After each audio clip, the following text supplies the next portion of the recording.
from Franklin Delano Roosevelt, his so-called brain trust, is a great deal of high-flown talk and virtually no action. In a nation racked by poverty, misery, and unemployment, it is deeds we want from the White House, not words. In short, Mr. President, if you are listening, we've had enough of your fireside chat. Criticism, damn it. Nothing but criticism. Damn it. I know. It's awful. Did anybody see the Washington Post this morning?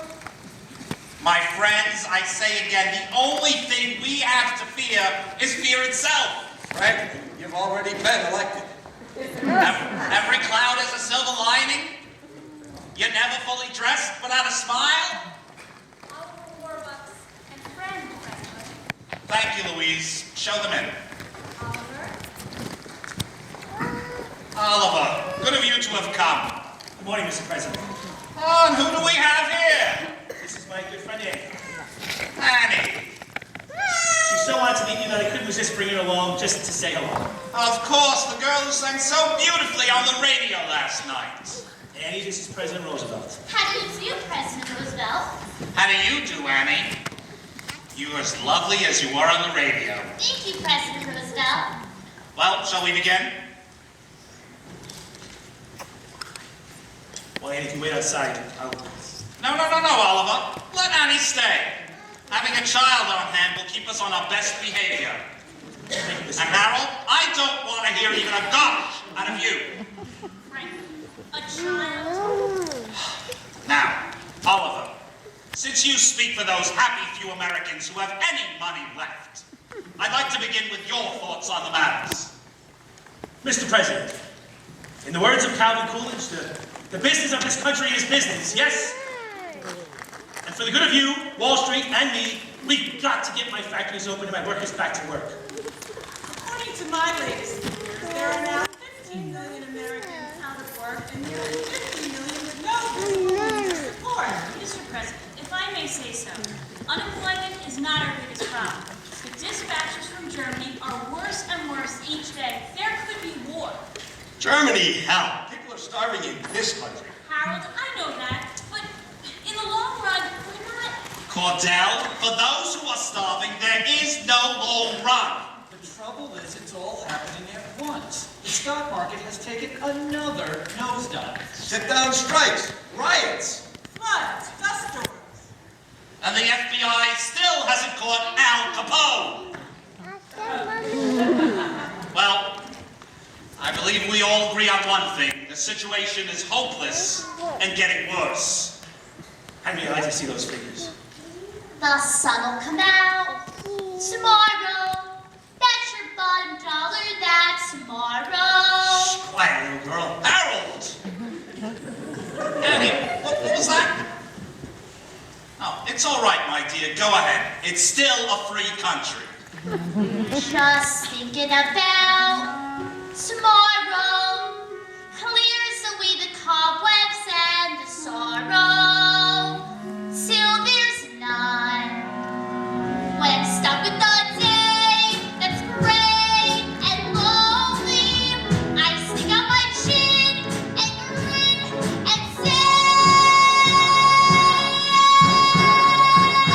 the sun will come out tomorrow, so you gotta hang on till tomorrow. Come on, babe. Tomorrow, I love ya.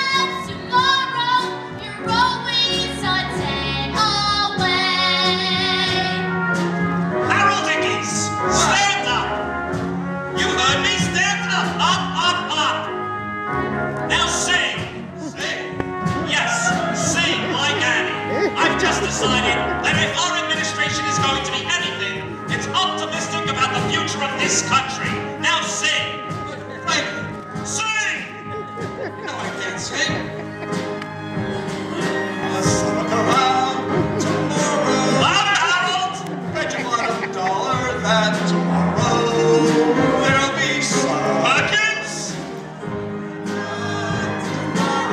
Clears away the cobwebs and the sorrow till there's none. Solo for the president!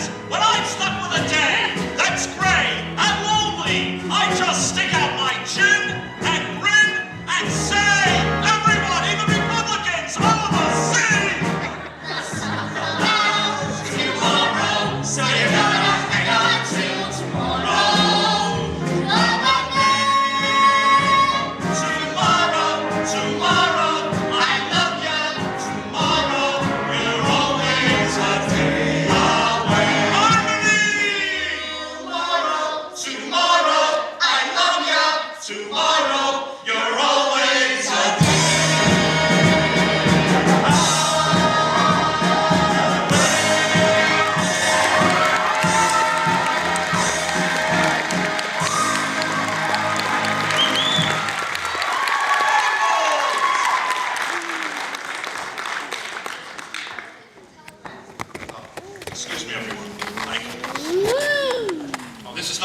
is for you, Oliver.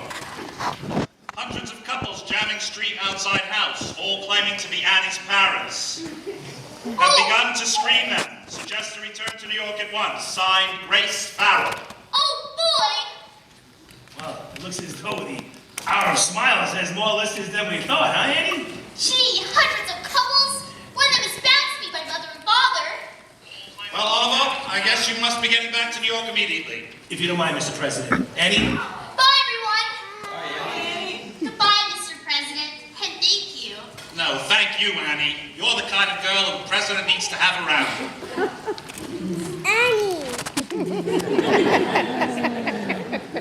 Mr. President, what if we were to set up 1,000 federal programs?